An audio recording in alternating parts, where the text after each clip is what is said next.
You are now listening to a podcast made in collaboration with the Copenhagen College Radio. Hey everybody, thanks for tuning in to episode 50 of the Social Media and Politics podcast, bringing you expert insights into how social media is changing the political game. I'm your host, Michael Becerra, political scientist at the University of Copenhagen. Connect with us on Twitter at SMNP Podcast or visit our website, socialmediaandpolitics.org.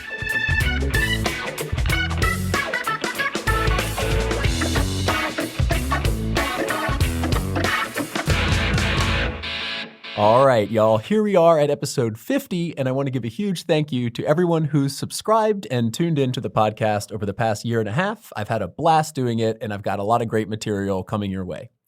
Apropos, today's interview is with Rameez Tase. He is the Vice President of Audience Development and Insights at Axios.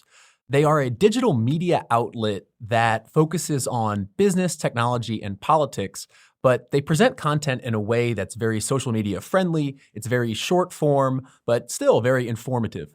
And within the media industry, there's been a lot of frustration around platforms like Facebook and Google, who together take up over half of all digital ad spending in the United States, and then across the globe, take up over 1/4 of all advertising. And these platforms are basically intermediaries between publishers and their audience, and they have the power to shape the content and the distribution of news. So many in the industry consider Facebook and Google to be a duopoly in influencing news publishing. And if you want to know what the tech industry feels about that, go ahead and step back to the previous episode of this podcast. But I was curious to find out more about how a digitally native news outlet like Axios is crafting a business model to meet the digital age and to meet the power of platforms like Facebook and Google. So Rameez and we discuss some of the challenges that publishers are facing with the rise of tech platforms. We discuss some of the opportunities that being a digitally native news outlet can have, not having that broadcast era thinking. We talk about what metrics and data are important for publishers in terms of reaching their audience. And overall, I think it's a really fascinating interview that gives an insight into how publishers are thinking about crafting content and crafting really a core audience of loyal supporters that can perhaps override some of that intermediary power that Facebook and Google has. So without further ado, let me cut to the interview. Again, my guest is Rameez Tase. He's Vice President of Audience Development and Insights at Axios. I hope you enjoy it. Rameez, thanks so much for taking the time out, and welcome to the Social Media and Politics podcast. Yeah, thank you for being here. I've listened to a couple of episodes that I mentioned last weekend, and I was loving it. Excellent. And you have the distinct honor of being the 50th guest. Wow, what an honor.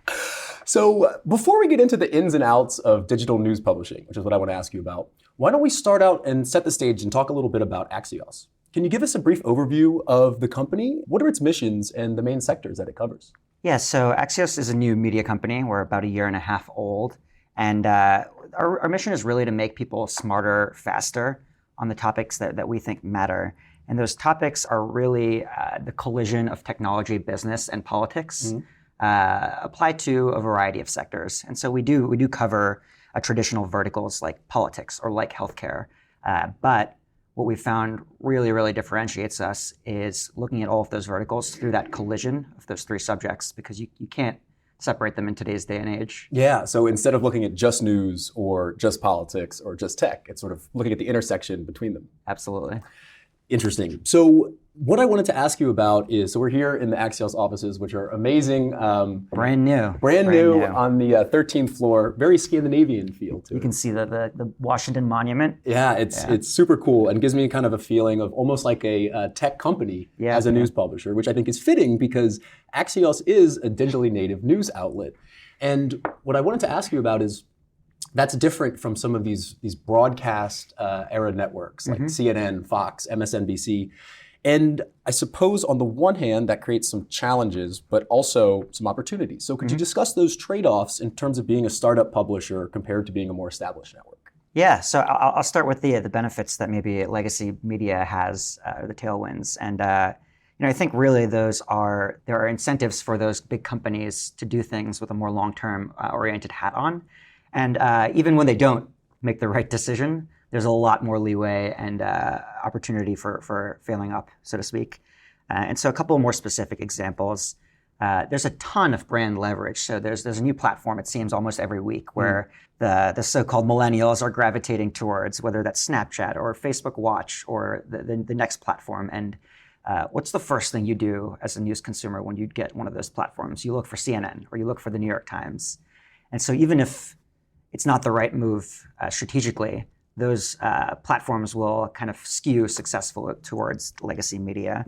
And connected with that, there's not infinite, but close to infinite resources to actually build those things. I think at the heyday of Snapchat Discover, there's several digital media companies that were employing upwards of 15 people to produce just that show. And because it's shot in a vertical video and very exclusive to Snapchat, there's no other synergy for those people. Legacy media companies can afford to shoulder that burden a little bit better. And lastly, there's still a lot of this cross-collateralization of revenue streams. So you can have a new property where you're going to take a very long view towards monetization, or you can actually even view it as a loss leader or a brand builder. And so having that portfolio of properties as a big legacy media company allows you to really lean into the strengths of that specific media property. However, there are a ton of advantages for being digital. Probably the principal one is that there's no legacy thinking. There's no, this is the way things were always done. And that governs both internal debates and also the production externally that a consumer sees. And the best example of this is you look at our stream of top stories and our format of telling you why it matters. It's very, very focused on 2018 mobile consumption habits for that key decision maker audience that we're trying to cultivate. There was never a debate of whether we should do that. And I think there would have been if we weren't starting from scratch. The second thing is almost in this lean startup mentality, we're forced to focus on this kind of niche core audience relentlessly. And what that creates is it creates products that are completely driven to that decision maker cohort and helping them unpack why things matter on the go lifestyle in the verticals that are really important to them. And it creates this hyper-engaged group of people because everything we do here, whether it's the sales, the marketing, the editorial, or the product, are all devoted to them. And lastly, don't underestimate the importance in brand building of a new, fresh face. You take, not to single out Fox News, but the primetime median viewer there is around 7 years old. It's really hard to create a cool, new, innovative brand when your core audience is what it is for some of these legacy media companies. Right, around news, which is not necessarily the most trending topic or the coolest topic for millennials. But I want to ask you, picking up on some of the things you said about having no legacy thinking and your target audience being decision makers, and being a network and kind of having, I guess, some of that baggage or an expectation as to who your audience is. And I'm thinking particularly in terms of Fox and MSNBC, who are right and left wing respectively, that kind of shapes their content. So I wanted to ask about the political leaning of Axios. Are you trying to stay moderate? Because what I read is that it's quite moderate or centrist. Do you discuss that in terms of your reporting? Yeah, so maybe to just shift the framing of that slightly, what we really want to do is we want to tell people the most important stories to them in that day, week, or whatever, and why it should matter to them. And you can look at that and say, oh, by nature, that's going to be more moderate. But we think much less in that traditional political bias continuum and much more, why does this story matter to this group of people that have subscribed to our newsletter or are visiting our site? And how can we pull the key insights out to them as soon as possible? And just one more point to elaborate, because it's timely. Pew just released a survey, and it was showing that almost 70% of Americans are facing some kind of news fatigue. And that's 71% of conservative leaning and 61%, I think, of liberal leaning. So it's across the board. And I think what has happened partly is that old school framing of bias is leading to a lot of that fatigue in today's climate. So kind of completely escaping that and focusing on what I was just discussing is really important to us. Yeah, and picking up on that idea of framing and framing as a new kind of startup news publisher, I've been reading Axios for some time. My mom even reads it, who's probably outside of the target demo, but there's a clear focus on what Axios calls smart brevity. Yep. And in terms, that's a way of presenting content using bullet points and short form articles. Is that a calculated choice to fit the current media environment? It absolutely is. Listen, we could probably spend the rest of the podcast going through other media sources and pulling out articles that we won't make it to the end of. Mm-hmm. That's not to say that there should only be 350-word articles. There's a lot of great reporting that gets done in longer form journalism.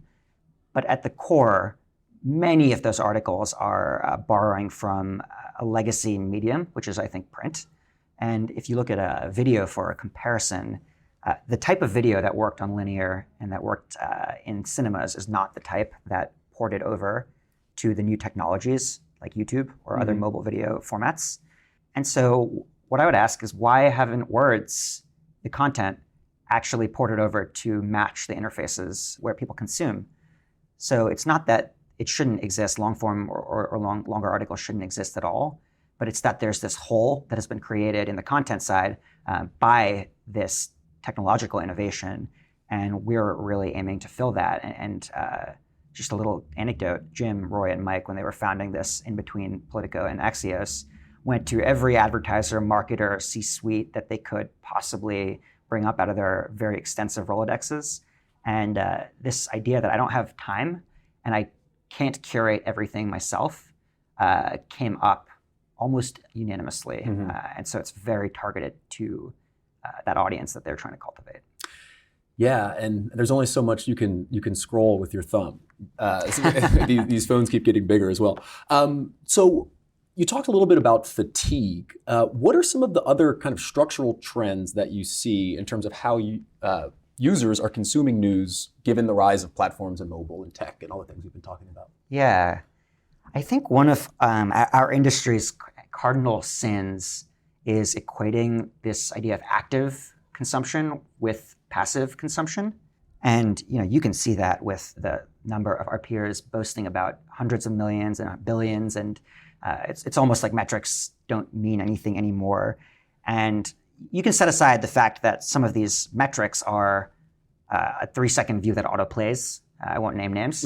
But even if you set that aside, the idea that you're going to come from a low-intent news viewing environment where you're waiting for the subway or in the parking lot with your phone, and then be brought on to a news site and actively engage is false to me.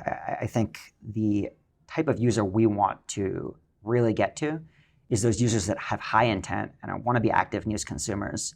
And we're going to use the platforms that are a mix of passive and active consumers. But what we are really, really focused on, and you see it in our KPIs, is how many active viewers do we have? So we're, of course, going to measure traditional media metrics like unique visitors, but we're also really, really concerned at the product and editorial and audience level about things like sessions per user and things like page views per session. So once people get here, of course, we want a lot of people to come. I think it's content worthy of a lot of people's time. But once they're here, do they come back? Do we provide the value that we promised we would? And do they keep reading? Is one article so good that they want to read into the stream further? And so we look at our success as a kind of portfolio of those metrics and not just billions of views. Right. And one of the interesting things for me is that this content is free. So you can come back and it'll continue being free. And so I want to ask about how your revenue model is. So there's a lot of discussion about publishers in the digital age struggling to make revenue. Some are benefiting, New York Times, for example, but others are really kind of small and medium size organizations are really struggling. And, I think a lot of people, they think that, okay, how do publishers make money? They put ads on their site. And I know it's more complicated than that. But I was reading that Axios does not use banner ads, pop-up ads, or clickbait titles, but instead focuses on native advertising. So can you describe for us kind of what that business model is and how Axios kind of made that decision? Yeah, so I would have traditionally said that advertising is almost impossible to do when you're trying to align user and revenue incentives. But I think Axios, better than anyone I've seen, has threaded that needle. And the reason is because our ads are integrated within our stream products. So that can be the newsletter, the site. In the future, it might be an app or other products to be launched. But if you go through our stream, you're reading card after card, and you'll see an ad in there. And that ad is, well, it's well labeled, very native to the stream. It is very informative, actually. And so you're getting the right audience, but also in the right frame of mind. Everyone uses Facebook, but that doesn't mean that many of our advertisers want to advertise on Facebook, because the frame of mind and the psychographic approach that your user has when they're on Facebook is very, very different than when they're reading Axios. There's an active intent to learn about that collision of technology, business, and politics. And so that's one reason. The other reason is that we're not really trying to get click through to some other site. Just like our stories, you don't click through to another story. Everything is right there for you. And that's the beauty of the format. So people can consume the ad, understand it, and they don't have to leave the page ever. So it's very native. And if you look at how we place our ads, if you click on an article, bounce right away, and never come back, you're not even going to see an ad because there's no ad in the first viewport of our site. Right. And so creating things like clickbait titles to get people to a page that then has 3 ads in that first viewport is not possible for us, right? So the incentives are much better aligned than a typical display ad-based site where you're incentivized to use clickbait titles to attract users. So it's not that we're all high and mighty with it, it's that we're incentivized not to. So I really think our ads, which is very rare in this industry, align with our user incentives in this case. And we're always discussing new and innovative business models. Jim, our CEO, has been on record numerous times talking about all kinds of subscriptions. I don't have any news to break on this podcast, but he's been publicly quoted as one example, and there's plenty others. Yeah, it's interesting. I never thought about what state of mind you're in while on Facebook. If you're scrolling through waiting for the metro, you're probably not looking to buy something. So there's a sort of disconnect there. Whereas I think if you're reading a newsletter about news, it shows you're interested in being informed, and you're interested in being informed about services that you might care about. Yeah, and to put data behind that, you can see with metrics like cards per visit, people that come directly to our site are of course more engaged than anyone else. But then you look at people that it's almost an intent tier or intent ladder. People that come from other reputable news sources that link to us, so they're already in that very active news intent mindset. Will consume almost as many as people that come directly. And then one tier down, people that are Googling questions or they're searching for specific information will view maybe not as much as those direct visitors, but a good amount. And then you look at social feeds where it's a very low intent kind of boredom behavior.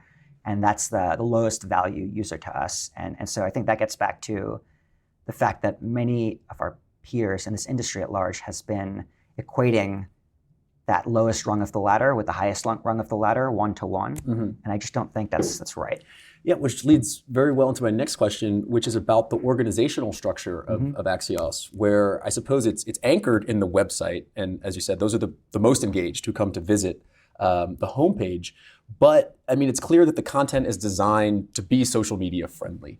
So could you discuss the role of social media as it pertains to the overall organization? Definitely. Look, I will not deny the massive scale distribution and targeting capabilities that the major social media companies have today. And we certainly do not ignore them.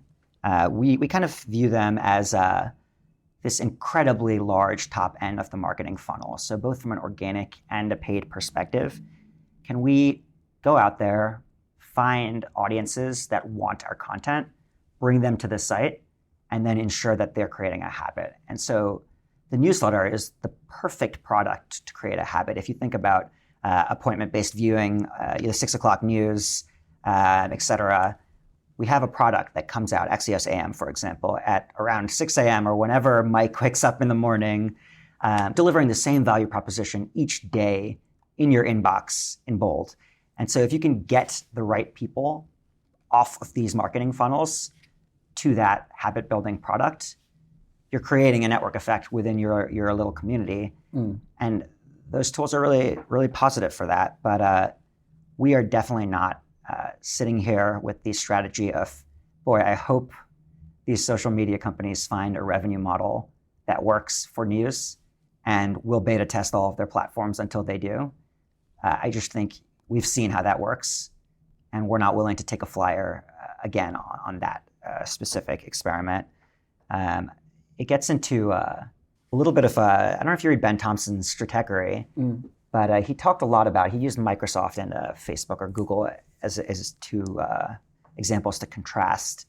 But the key difference and what made one a platform and one made one not really a platform is Microsoft let the companies built on top of them control the monetary relationship. And you had Adobe and all of these other billion-dollar companies built on top of Microsoft, whereas you look at a Facebook and you had gaming for a second, you had news for a second, but by and large, there's been more destruction of value, one level above or below, depending on how you're looking at it, that platform.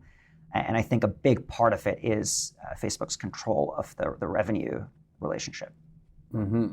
Which I want to ask you about in a second, but I do want to pick up on a few things from the newsletter, just because I've promoted it so much on the podcast. And I think it's interesting, this habit forming. So I think one of my personal habits with it is that I will make sure I have it downloaded before I get on a plane between that time for taxiing. So that's my own. It has become sort of habit forming. But how does Mike do it in terms of every day? Is that like his sort of number one job? Or, I mean, he's also running this company, right? So he is a machine, and I often receive emails before the sun is up in the summer from the three founders. They are complete machines, and I don't know exactly how they personally do it, but we do have pretty solid infrastructure built around each of our personalities, whether that's Sarah with Media Trends or Dan with Per Rata, or the handful of other extremely talented reporters we have. And so it's not a one-person job, but we really do believe in putting those personalities forward and having that personality be the connection, the intimate connection that the audience has with Axios. And you can see that in our newsletters, but also the events, which almost always feature an Axios personality, and many of the other things we do. We have pictures of all of them very visible on our site, and we're always looking for more ways to put our personalities first, because that's really where the talent lies. Yeah, it's super interesting for me to hear all these nuances that I hadn't thought about, but you can easily see it by reading the content. So going back to this idea of Facebook control or platform control over publishing, there's been a lot of discussion recently about the dominance of platforms influencing content and the distribution of news. With Facebook and Google kind of really, there's been talk about whether they're a monopoly. They have 75% of the digital advertising market, and it seems to be increasing every year. So first, do you think this is a positive or negative development? There's some that argue that it allows news publishers to reach a broader audience, and then there's others who say, it's a monopoly. Are these platforms too powerful in shaping content? I'd love to meet the people in news who think it's a positive development in 2018. That's an interesting perspective. I think I was having a debate. So I follow a lot of far right and far left accounts because I'm very interested in seeing what those communities are consuming. And I got in on this Sunday, very fun weekend activity, into the comments of a very far right blog or site. And I was just wondering, oh my God, how is this allowed in a public forum? Facebook they need to regulate it. They need to get it out of here. And then in the same day, because I spend my entire Sunday perusing social media, I saw this incredible expose from you could call it far left or progressive outlet, that if you had looked 20 years ago, there are legal laws against this group of people. And so you can imagine an LGBTQ group, for example, falling into this category. And who's to say that Mark Zuckerberg in this case, but any other leader or C-suite would find that view palatable or close enough to the center to accept on their platform. And so I think the idea of Facebook controlling the dialogue is extremely dangerous. And what does that leave you with? That leaves you with, okay, well, there should be free speech and there should be this platform where anything can go to an extent, but maybe we should just have a platform where we can kind of control the outcomes. And you can, another analogy, you can look at the government. The government has all kinds of rights to collect all kinds of data that's insanely private, but luckily we have a system of checks and balances that prevents them from using it in a way that we don't feel right as a society. And I think that last part is what's missing right now in our social media ecosystem. Yeah, who is the check on Facebook? They just buy them out, right? Right. What about your interactions with these companies? Are you working with Facebook, Google to try to figure out how to better reach your core audience? We definitely are.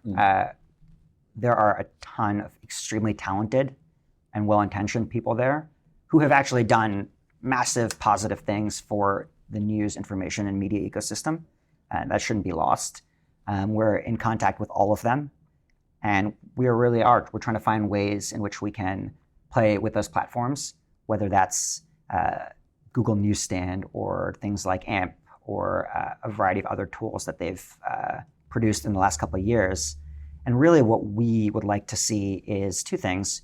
We'd like to see audience or users who are interested in forming a deep relationship with Axios once they've had a taste, have a essentially frictionless way to do that.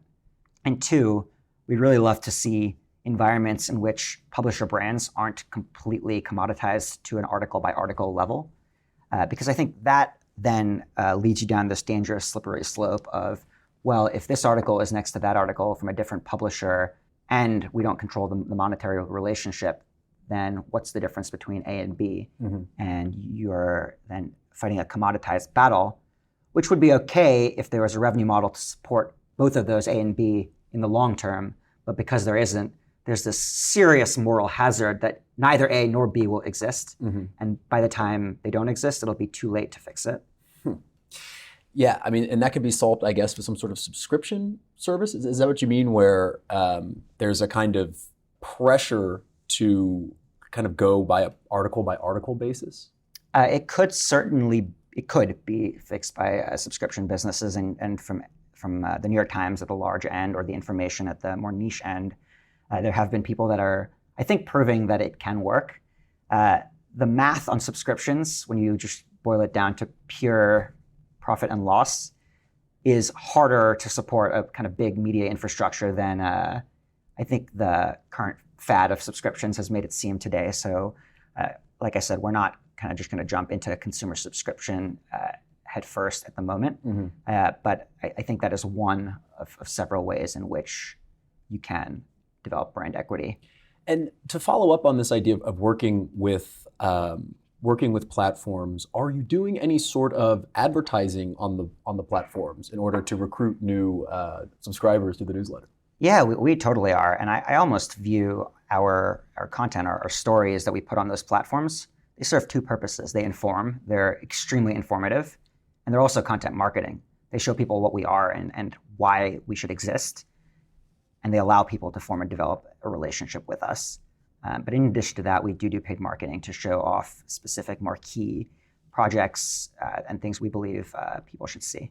Because there's been this kind of recent controversy around what is a political ad. Yeah. And Facebook kind of grouping publishers who've been promoting ads about politics as labeling them as a political ads. Have you guys been affected by that at all? We have. Listen, I think it was well-intentioned, but I don't know if it was I don't want to misattribute this, but it was a large media CEO at the Open Markets Forum yesterday compared pornography to articles covering pornography as the same analogy to what's going on with that specific initiative. I'm very much for transparency in political advertising, but I don't think grouping people covering politics who have 100-year legacies, for example, like the New York Times, or even one-year legacies like Axios, into that category. Yeah, it's just a curious. I've asked a couple guests on the podcast about what is a political ad versus not a political. It's an interesting gray zone. So I like to get people's perspectives on it. But we've been talking about publishing strategy, shaping content, and that's, I guess, most geared towards improving user experience on the front end, right? In terms of reading the news. So I want to talk a little bit about the back end in your role in audience development and insights. And I'm interested into how development is measured. Is that simply number of users, nuanced things like time on the site? You kind of alluded to a few of them, but how do you measure development? Yeah. Like I was saying a little bit earlier, we're at least part media company. I think we're a media company. So we can't completely ignore traditional metrics, nor should we. There is something to be said about having scale. If your content is resonating with a group of X size and 99% of that group is reading your site, that is amazing. However, we don't stop there. We really want to differentiate between high intent, loyal audience and large numbers. And that's why we look at scale, engagement, and loyalty, which is kind of what I was alluding to with unique visitors as scale, cards per visit as engagement, and visits per month as loyalty. And if you can get all of those numbers trending in the right direction at once, you have this incredibly powerful loyal audience that'll really follow you anywhere as long as you're continuing to uphold that promise. And so that's kind of how we look at it from a metrics perspective. I will add one thing I've read a lot about is there's this idea of this kind of golden metric or this one metric to rule them all, which I think amounts to just smashing a bunch of metrics together with weights. We don't do that here. And the reason we don't is because, one, it's really hard to communicate what that means with 100 and so person organization across various disciplines like tech, revenue, editorial, et cetera.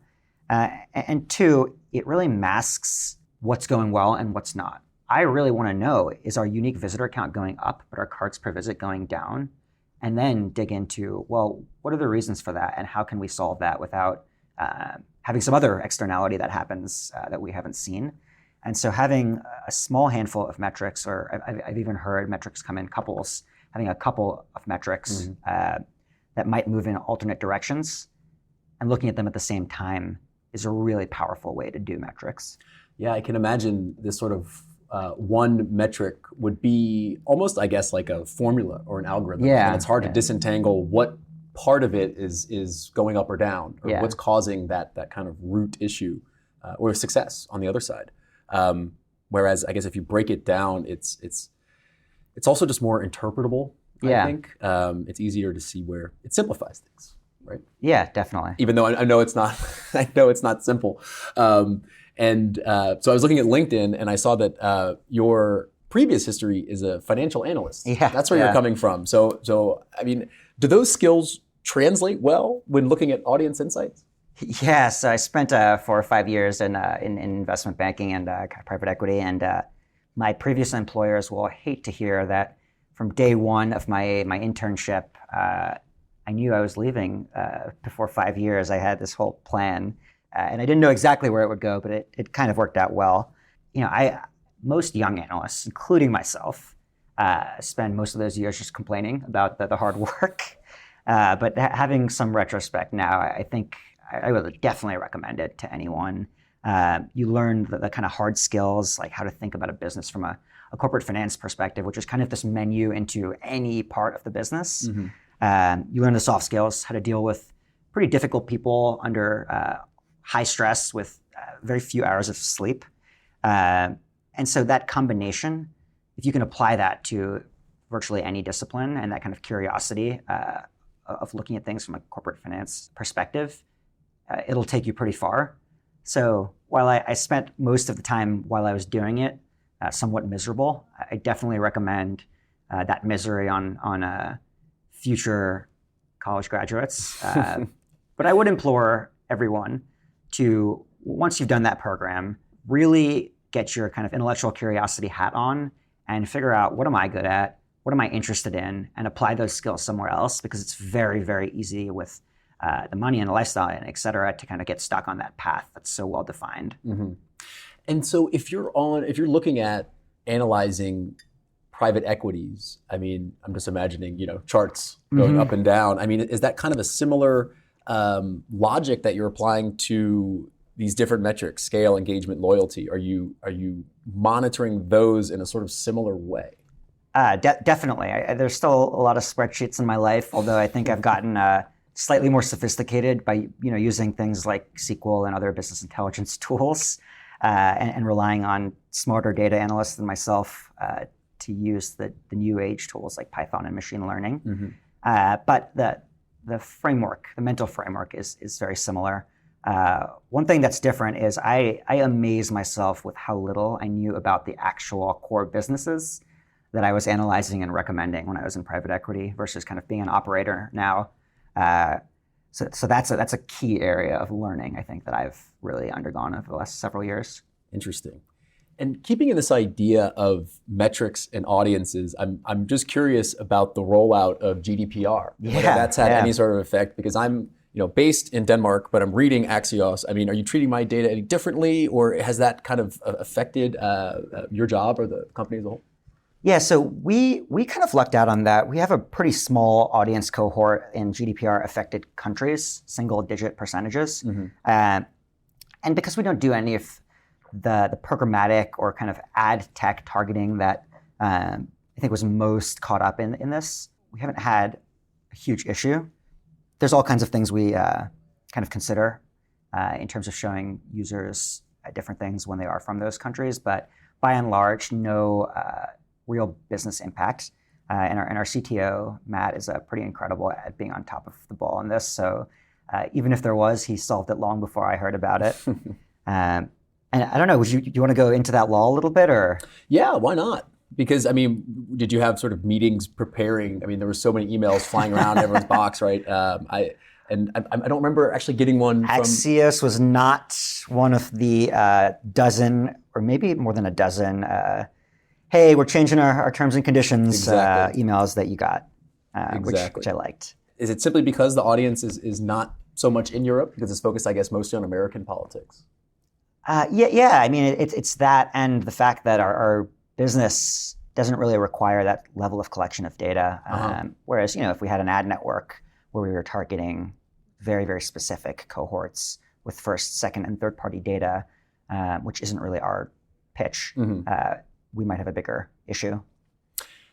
So last question for you, which is, I'm going to pull a quote from one of your recent Axios pieces where you argued that, quote, the news industry and platforms need to find new profitable ways in which high quality news and information can thrive, end quote. So I want to ask you about what kind of developments were you envisioning there, or perhaps what are some ways, because I think the Axios model is super interesting and it seems to be profitable.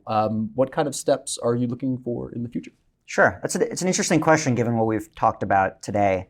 I think on one hand, there's a lot of responsibility on platforms, et cetera, to improve. And the problems there are very well defined, I think, at this point. That is not mutually exclusive, with publishers also doing everything they can to sustain and grow their businesses. Like I said, hope is not a strategy. And so in terms of business models that publishers could think about or are thinking about, you mentioned one. The consumer subscription route is obviously a great one. Bloomberg, in the subscription category within enterprise subscription, has another incredible business model. There's several others, including Billionaire Funded, which some of our peers have. One thing we're really interested in is, and this has been experimented with, but I think we're trying to do it in a very different way. But you can call it smart Twitter, maybe. But what we're trying to do is gather a community of experts in really niche fields. So we're not trying to scale each individual campfire or network individually. And so that we're launching with, you can think about things like Bitcoin or self-driving cars and things like that as very niche communities. We're trying to gather experts around those so-called campfires and get them talking about the things that they're experts about. So we don't want it to turn into a bunch of experts just bashing politicians, which is kind of what you see on said other platforms. Right. And we want it to be a relatively closed community. So we don't then want everyone talking about everything. So not everyone's a pundit. We want experts in their communities talking about the things they have expertise in. And what we found from our research is that there's a real desire for that. And if we can build that platform and we can scale it to a variety of niche industries, we can build an incredibly captive audience and all the business models that go with it. Would that be a type of just a dialogue between experts and people listening in, or kind of engaging with those experts, or how would it? Yeah, you can think about it like a conference focused on a specific community or idea. And so we want to get people, Elon, or the Tesla announcement, for example, yesterday. I would love to hear what the CEO of Waymo and the CEO of Lyft and the CEO of Tesla have to say about that, and what kind of macro headwinds are facing them. Mm-hmm. And I'd love to engage with them. If I was a VP of audience at one of those companies, I'd love to engage with them and at least see what they have to say. And so that kind of closed community where it's experts, leaders, decision makers, and extended kind of professionals, having a little bit of a safer space that's more focused to go and share thoughts, I think would be something really powerful. And we were talking about news fatigue.